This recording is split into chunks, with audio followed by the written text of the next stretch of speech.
Well guys, welcome back to another movie review, and I am doing a special Broadway edition, the cast of Carole King the musical right behind me. Oh, and there's Jeff. Hey guys. But anyway, we saw a 2+ hour infomercial for Dr. Sleep.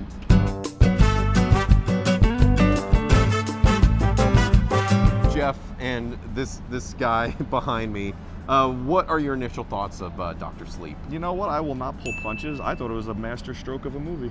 I really enjoyed it. It had everything I wanted. It took its time for sure, but it was fully fleshed out. The characters were completely developed, and if you're a Shining fan, go see this movie. I had a master stroke in my seat. I will say that. The heat. From the heat, maybe. Oh god, the theater that's a whole other topic. Theater we were in was not that good, but anyway. But the movie it was great. I have really not that many complaints. It doesn't really take away from the movie. They're just like minor nitpicks. But I am thoroughly impressed. Mike Flanagan did the unthinkable or the undoable. He actually made a great sequel to a monumental film. I will say Mike Flanagan, I think I made a Facebook post 2 or 3 years ago that he was like the hero we deserve. And all my friends were like, who's Mike Flanagan? They're gonna know because the guy makes quality, I want to say horror, although this isn't really a horror film, quality entertainment. And this movie pulls no punches whatsoever. No. There are some very squeamish moments. There's acts of violence against children. Oh, I love that. I mean, that was a talking point for me. The film takes its time, and I love that every single detail is paid attention to. It doesn't force you into things. It doesn't jump into things. It doesn't really ask you to make connections. It doesn't explain everything to you, but it reveals things slowly enough that you can follow and you know exactly where it's heading, how it's working. And the acting is top notch. The acting is top notch, and that's also, I mean, you were talking about it taking its time, and then also, now I'm trying not to get this guy's face in. No, but it taking its time. I'm glad that one of the big themes was Danny overcoming. Pretty much he's in recovery.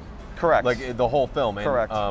You know, they had a featurette where I think it was Ewan McGregor, you know, summed it up that like the Shining's about addiction and Dr. Sleep is about recovery.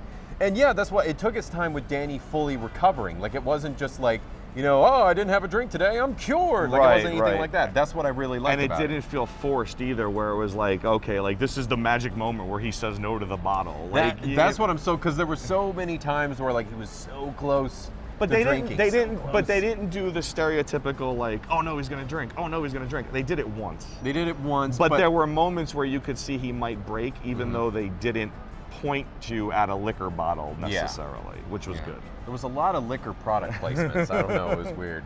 They're like, is that Jack Daniels? You know, I will say, like, you know, as a fan of Mike Flanagan, and if you've never seen Oculus or Hush or Gerald's Game or Haunting of Hill House, watch all of those. They're great. The Haunting of Hill House took Netflix, took everyone by storm, like on Netflix. Like everyone loved it. And whenever they announced that he was going to do this film, I was like, okay, this is in good hands. But I will say, it doesn't try to scare you. It's not a horror film. It actually has a jump scare, which he said he's not about, and they kind of cheated with the sound effects with the lights going on. Yeah. Right, so they cheated a little bit, but I never felt scared. I always felt uneasy. Yeah. And there's a lot of uneasy moments. I feel uneasy all the time. With Rebecca Ferguson's character and the way they handle their business and the things that happen to children, that you're actually uncomfortable. But like in a good, like they're getting that emotion out of you. Yeah, they're like, these people are bad and you want them dead. They're evil. Like they're evil. They're not like, I'm just a bad guy. Like no, they are like actually evil. Yeah. And the things they say, and she, as we talked about, she is so endearing. And she, like, the way she speaks to characters, she brings them in. So, like, the fact that she's evil behind it makes it even, like, worse. Yeah, because she does, like, a very sort of sultry, sort of soothing voice. And, you know, she, you know, at one point she calls Danny handsome or whatever like that. So very seductive. Yeah, very seductive, very charismatic, as you said. And so that's what I liked. It wasn't like just this mustache-twirling villain who... You're trying to figure out their motivation at the end of the film. You're like, wait, why do they do that then? Right. You know from the get-go, without them over-explaining it too. Because it dives into the supernatural a lot more than The Shining did. Oh, completely. But it pulls back the curtain a lot, so you understand it a lot more. Yeah. And I also like that the main character, the little girl, was strong. Yeah. She wasn't like a feeble. They didn't do the Jurassic Park like run for your life. Like even when they tried to get her to run for her life, she wouldn't do it. Although I'm glad they flashed forward because the little kid actress in her scene, I mean, maybe they were going for like the innocent stuff, but there was some serious moments where she was just like grinning ear to ear. And then once it said 8 years later, I was like, okay, thank God they're gonna switch there's with like another literally actress. moments where like the bad, like Rebecca Ferguson like stares her in the face and calls like this little kid a bitch. Yeah. And she just like walks through it like, whatever, I'm better than you. And then Danny possesses her as like, I haven't had an effing drink yeah. so long. And the film, it pulls no punches. I mean, there was a couple nitpicks, like Rebecca Ferguson's accent kind of dipped in and out a few times. And I think Ewan McGregor's, but I mean, like, you're really nitpicking. There is like a corpse, I don't want to spoil it, that like gets discovered, and then you're like, did they just leave it there? But again, like that's like if you're really nitpicking the movie. And then River Phoenix and Jerry O'Connell come and poke at it with a stick. And I mean, like, there's a lot of like fan service once they hit the last 30 minutes of the film. I feel like I was giggling the whole time. Every time they whenever they were in the car and they were like, "Where are we, Ohio?" I was like, "Where are we heading, Colorado?" Like everyone in the theater, you could feel it was almost like you could like feel they're gonna it. go to the Overlook. And then like there were scenes where like things would happen, and I was in my seat like, yes, because it's like you've been waiting so long to get. But it's not a torture to get to it. The film's great, but you know the payoff. Yeah, you know where the payoff's gonna be, and you can't wait to get to it. No, not. And I will say that like a lot of the scenes were like surprisingly powerful for a movie like this. Like whenever he would sit in with the elderly people whenever they were about to die. There was a lot of emotion in there the was film. a lot of friggin' emotion in the film. When one of the bad guys has the little girl and he's giving her a speech about like, you know, all these people, all these things happen, but we're still in the same spot we would have been if you would have just let. That was kind of like deep, like it was deep, and it was like true that, you know, because she thought she outsmarted them and everything like but that. The end result was the same result. Yeah, it was almost like it was almost meta. It was like, yeah, but the outcome's still the same. It was the Jurassic Park. We're back in the truck again. Yeah, we're back in the truck again. Like, but yeah, it really is. It's almost like an honest trailer voice just spoke through. No, and then the scene when he is, I mean.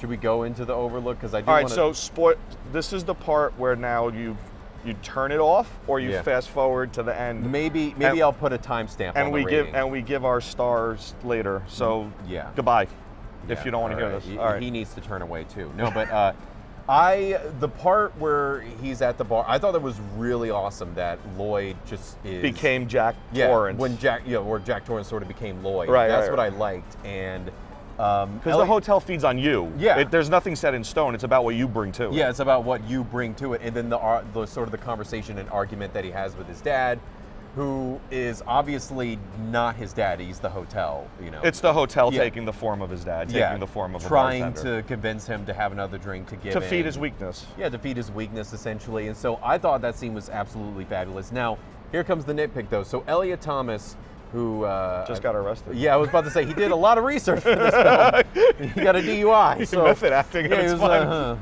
no, but no, he did a great job in that scene as Jack Torrance. But he wasn't channeling Nicholson. No, they had him look like Nicholson, but he was just doing it natural. He wasn't like trying to. He wasn't doing the Christian Slater. He wasn't. That would be hilarious if they did get Christian Slater. Yeah, get Christian Slater. Well, you know. Yeah, no, they played it straight. They played it straight. Even the Shelley Duvall character, they played her straight. Like it wasn't her. It was a different actress, but they didn't try to like mess with it at all. But the weird thing is, so like he's on a park bench, he kind of goes missing from her, and whenever she's running after him and saying Danny, that almost like Pitch Perfect sounded. Oh like yeah, Shelley the voice Duvall. was good. The voice was. But she did not have a long cigarette with an ant. I was very disappointed. Yeah. No, but that was great. I will say there were some parts where like it flashed forward with him like with the axe that did take me out a little bit. No, I mean, like flash back to Nicholson? Well, like whenever it was Elliot Thomas with the axe. Oh, I get what you're saying. It just didn't quite, it was almost like Uncanny Valley, like it just right, didn't yeah, feel I mean, right. they were definitely playing with you, but there were certain beats they had to hit. You know, like you're waiting for room 237. You just are. I mean, they reference it early in the film. They're like, you know, the vision. So like when they end up in it, the way it plays out is awesome. And then the way it ties into the end of the film is awesome. And the film ends on an emotional pitch. Like, you know, again, spoilers, you know, the people that shine know that when you die, you don't die. You just go to somewhere else. You know, and that's a kind of relieving feeling because characters die in the film. Yeah. And characters you actually start to care about die in the film. Like they don't pull any punches with this. No. So you know, I'm gonna have a pull no punches meter. It's for you. How many times you say it? It's nice to know that it's like yeah, we killed these characters, but it's okay. Like they're living on somewhere else. Yeah, it's almost like except for the bad guys. Yeah, it's all right. They're dead. Yeah, they're dead. It's almost like they made it like they were like comforting the audience that it's okay that some of these characters passed away. It's like a weighted blanket. yeah, like it's the okay. concession people just come into the audience and put a weighted. It's okay. Weighted blanket You know, over the only thing I would say that surprised me a little bit was, if you've read the book, again the whole it's not the movie, it's the book. They changed the ending. We actually had a woman tell us as she was leaving that she hated the new ending. She yelled at us. She yelled at hated us the because new she heard ending. me say to him Yeah. they changed the ending. I actually enjoyed the ending here better. I think it plays better, and I believe King had a hand in the script for this. It wasn't like a repeat of The Shining where he just right. So maybe this was his like director's cut of an ending. But you know, it's not one of those deals where like you read the book, see the movie, and you're like, what the F happened? Yeah. It's close enough that you could feel they're paying tribute to that book. Yeah, because I mean, it does take a chapter literally, like from the original ending to The Shining. That's what I liked. It was sort of like a good homage, and you know, the part where it shows Danny running around with the axe didn't last too long because I was like, oh, a little bit of a but they retread, had you know? that was the whole like he's just like his father, but we're only going to do it for a second. Yeah. But meanwhile, when he went into the Stanley, is it the Stanley? The Overlook. It's the Stanley in real life. Yeah, Stanley in real life. So when he went to the Stanley, so when he went to the Overlook, he literally had to like warm it up. Like he had to have his presence in the building. Yeah. That was very cool. Like it was almost like the hotel was like, oh, this guy's back. Yeah. And literally like lights Danny! would lights would start It's like turning Norm on. walking into Cheers. And Hey! that was a 5-minute walk. But it wasn't like a walk in a horror movie where you're like, okay, he's gonna walk around for 5 minutes and eventually something's gonna jump out of him. It was literally 5 minutes of them like walking you back through the hotel, like, remember this? Yeah. Isn't this terrible? Yeah. Like, you know what I mean? And it didn't feel slow. No. It actually felt it was pulling you in. I will say that the one thing I didn't like was the repetitious killings that they did. Not because I was like uncomfortable with it, but I mean, the baseball kid, yeah, definitely needed to happen. But there were like a couple of others that I was just like, okay, all right. You know what was good. a very It's good enough. You know what was a very telling moment though? Again, spoilers. When the evil grandfather passed away, and they were like losing their S, right? Yeah. They're crying, they're bawling. The minute he turns into smoke, they all just went in to like suck up what was left of Yeah. them, and I was like, that's awesome. Yeah. That's awesome because that's the true nature of what they are. Oh yeah, no, they're just a bunch of succubuses. Like, Yeah, they'll yeah, just yeah. suck you in, and that's it. But yeah, but the thing, that's the way I liked how he did it was because it was almost that emotional note earlier in the film when like the elderly person's passing away and everything, like, oh my God, it's his loved one. Grandpa! But then, as soon as he just vaporizes, they The all wolves just, descend. it's like, Yeah, they descend like it's like just a raw piece of meat. Yep. Which I love that. You know what? It's a long run time. It felt long, but it didn't feel tiresome. No. I think it felt long because that once you're in that 90-minute mark, you want to get to that hotel. You want to get to that craving hotel. that overlook. And they're not stuffing filler. No. They're actually progressing with the plot. And they're paying things off, but you want to get to that hotel. And then when you do, you don't want that part to end, even though you've been in the theater for 2 hours. You don't want. I mean, but yeah, like everything preceding the Overlook is great. It's fantastic. That's the problem. But Like, that's what I'm it's saying. good. Is like Mike Flanagan did the impossible. He made a good sequel, And it's almost to like an unsequelable it's movie. almost or what like was thought of. I would almost feel like hesitant to call it a sequel as much as I would call it like a continuation of a character. Continuation, yeah. Of a character, because Yeah. it's not a true sequel. Yeah, I because mean, they're not. It's not someone. Oh, I'm the new person right, at the Overlook. Right. This you know, it's isn't not. Die Hard 2. Like, how does this happen to the same guy twice? No. Like, this is like a continuation. Because I mean, let's be real. If you're Danny and you're in the hotel for the first movie, you're pretty effed up when that's over. Yeah. And this takes that angle, and it's like, okay, what would happen to this kid? Yeah. Who has this power, but also like watched his father like try to kill his mother. I mean, that's essentially what.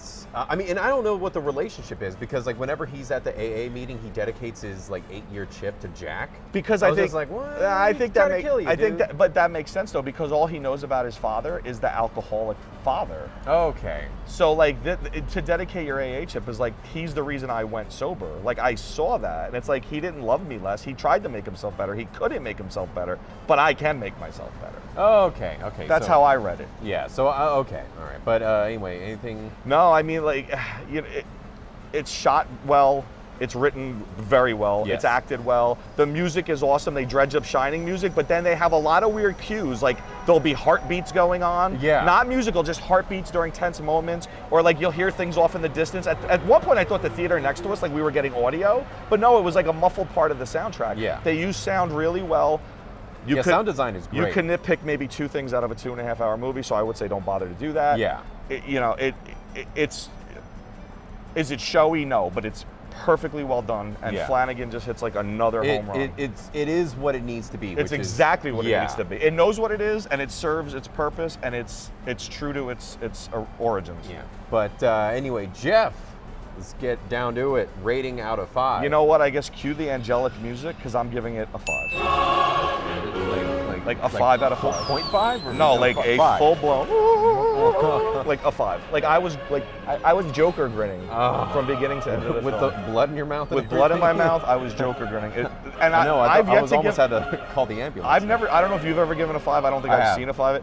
I know I haven't given a 5, and I don't throw 5s out there like, woo, there's a 5. 5. I just had some issues with some of the overdoing in a little bit, but again, it's nitpicking, but I'm going to give it a 4.5. All right, fair out enough. of 5 Fair stars. enough. So, but anyway, that's still like a glowing review. I'm not against it. Yeah. Like I said when we walked out, I think I liked it a little bit more than you. Yeah. And I don't know if you looked over. There were points where I was just giddy, like Oh no, like a we school both child. we both just like hit each other whenever we were like, Yeah, "Just don't do the overlook." yeah, you know. So like, I mean, maybe it's sentiment. Maybe it just hit me the right way. Maybe I watched The Shining 2 nights ago to But get ready for you're this. acting like I just gave it 2 stars. No, Like, no, yeah, no. but I'm saying you like liked it better no, than me. maybe I'm justifying my 5, but I'm sticking by my number. It's a 5. That is our review. Don't forget to like the Facebook page and subscribe to the YouTube channel. Everything and all that is available at the end of the video. But anyway, I have been Mercer Morrison. I'm Jeff McAndrew. See you later. Adios.